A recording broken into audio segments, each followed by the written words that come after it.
Update naman tayo rito sa ano natin, sa YouTube channel natin. So, bihira na kasi ako nakakapag-vlog. Nakapokus tayo sa mga unboxing sa entry dito sa Capistrano Classic One of Praise. Kung gusto nyo makita yung mga video, nasa Facebook ng Capistrano Classic. Yan. Mga ibon natin, rumoronda na. Yep. Pero every other day iba yung lumilipad. Yan. So yung iba dyan lumabas na, but hindi ko pa sure. Yung iba naman, hindi ko pa sure na kung rumonda na ba yung iba. Ayan. Kumbaga baka lumabas lang, sabay nandiyan lang, 'di ba? Yep. So update naman, bigyan ko kayo ng update sa Saturday or Sunday. Yan. Kalak natin sila sa Wing Companion. Sama ko itong mga tinatrapping ko. Tapos meron pa tayong mga kina-quarantine banda ro sa may bandang likuran. Yan, doon ko nilalagay yung kina-quarantine natin. And then mamaya madami pa tayo lalagay ng sensor. Yan, malapit na natin ma-hit yung yung 500 birds. Yep.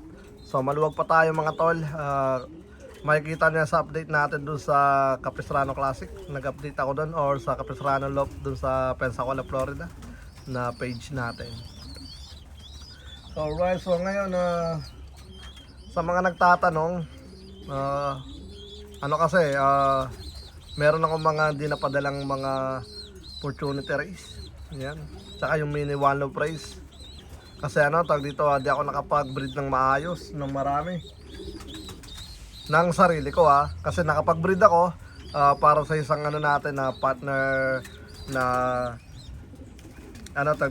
dito sa kampo natin. So may mga nilaruan siyang one love prize. Umabot siya ng mga 20 plus na ibon. Yan.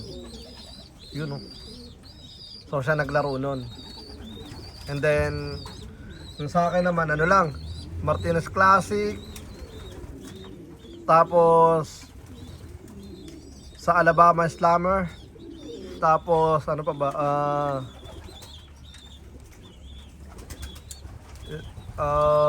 Texas Dash. Tapos Crooked River. Bale, apat lang one love prize natin. Yep. Tapos naghabol pa tayo ng mga young bird para sa natin, para sa sa Florida Derby. Yan. Wala pa tayo, pinapalaki pa lang tayo. Kaya sorry sa mga natin, sa mga utol natin na hindi ko napadalan. Kasi talaga ako, kapos ako sa young bird na pang sarili ko. Yan. Siguro next year na ako babawi. But tutok muna tayo dito sa one of prize natin. Yep. So yan sila. Itong mga nandito, yan, hindi pa nakakalabas yan. Trapping pa lang yan. So trapping pa lang sila. And then kapag goods na sila sa trap training, doon natin sila i-release. Yep. And then magdadagdag ako ng butas sa trapdoor natin at babaguhin ko ng konti yun. Yep, kasi magdadagdag tayo ng butas para mas madami nakakapasok. Yun. So yan lang mga tol. Ganyan lang ginagawa nila. Lipat dito sa bahay namin. Ito, ginawa ko rin to para kay Amaya. Yep. Almost done na yan. Wala pa siyang pinto. Tapos almost done. Kasi kailangan pa ng mga accessories dun sa loob para kay Amaya. So yeah, ganyan lang tayo all day. Nakikinig sa iyakan ng mga young bird natin dito. Na maliliit pa. Mga pang late hatch na siguro yung mga yan. Pero bihira ako sumali sa late hatch. Yep. So yun mga warriors. May mga Romonda. Hindi ko alam kung nasa na sila. Dyan lang sila. Tsaka wala tayong binubuga. Wala tayong pino-force fly. Wala tayong pino-force out. Ino-open ko lang sila. Tapos pagka nakalabas na sa isang room, sinasarado ko na.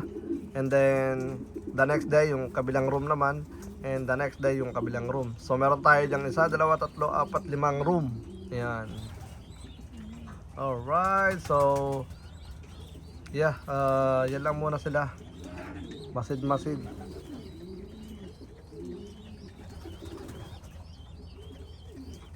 So buti na lang wala pa masyadong bulabog.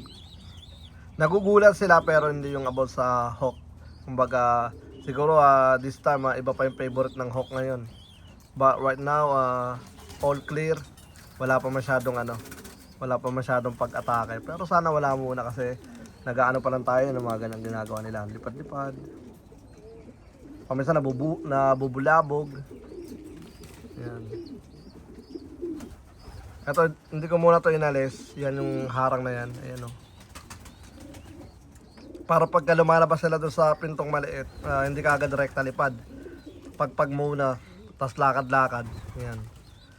Hanggang sa magets nila yung palabas. Tapos, diyan na sila palakad-lakad. Kasi nung una, tinanggal ko yan, rekta lipad ka agad lahat. So, nabubulabog. But all goods naman kasi nabigyan naman natin sila ng sapat na trap training, viewing, lalo dito sa 360 viewing natin. Grabe yan, all day sila dyan. Kaya at the same time kikita talaga nila yung paligid. Tapos after nila dyan, punta pa sila doon, ilang trap training pa sila dyan. So bago talaga sila lumabas, alam na nila yung paligid tsaka yung trapping. Hindi tayo nagpapakawala ng hindi pa marunong mag-trap. Kasi kapag ginawa natin yun, mas mahirap silang papasukin kapag pinakawalan na. Kaya kailangan dapat bago natin sila pakawalan is na sila, kumbaga wala na silang problema sa trapping. But tulad nga ng sinabi ko kanina, babaguhin ko yung natin, magdadagdag tayo ng butas. Kasi ang target ko, kahit sarado tong natin, yung trap training natin, may papasukan sila sa labas. Sa labas niyan dito banda. Yan. Kumbaga, ang nangyayari kasi kapag nagpapakawala ako minsan, tapos ita-trap training ko, kailangan ko isarado para makapasok yung mga tina-trap training natin. Tapos pagka nakapasok na, doon ko pala pinapapasok tong mga nasa labas. So medyo matrabaho. Hindi katulad ng gagawa na ako ng butas dun sa mismong labas nito. Sasarado ko na lang kapag di tayo nagpapalipad, di ba? So ganun yung magiging sistema. At the same time, meron tayong tina-trap training at meron tayong niloloply. So yeah, process lang, laging may pagbabago taon-taon. Lagi tayong merong binabago kasi meron tayong napapansin na may mali, may tama at merong okay. So depende sa mga natin dito taon. At sa mga marami nagtatanong na about sa gawin December yung race, hindi pa pwede kasi para sa akin enough na yung May 29 sa first race natin. Kasi yung first race natin is October. So kung bibilangan nyo, sakto silang 6 months. So yun ang peak ng mga ibon para sa race. Uy!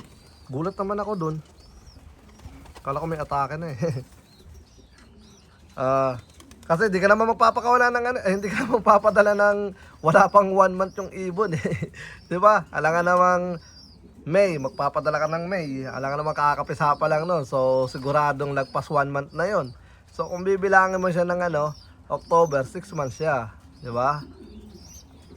So yun yung pinaka-peak ng ibon sa race, mga 6 months. So syempre bago mag second second race, third race, nasa 7 to 8 months na yung iba 10 months. Yep. Kasi yung iba born to December, January, yan, mga ganyan. So sakto lang mga tol yung ating tag dito October. Yep. October ang activation and possible na maging final race is first week na November o second week na November. Depende. Yan, depende yan.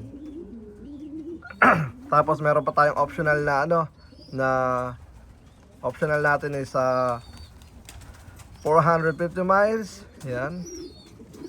Alright, so siguro hanggang dito na lang muna. Good luck at maraming salamat. Nagbigay lang ako ng update at kung anong mga nangyayari dito. Medyo na busy lang tayo sa paggawa dito kay Amaya. Yan.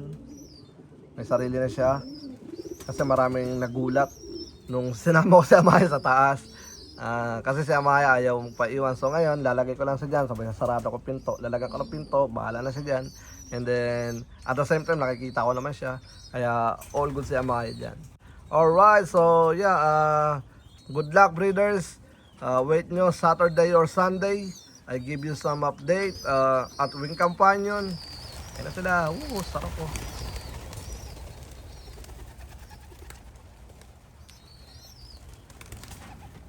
Yan, ganyan lang sila. Pagka nabubugaw lang naman, nabubulabog. Yep. But everything's all good. Yan, ganyan lang sila mga tol. Alright, so yeah, peace out na muna.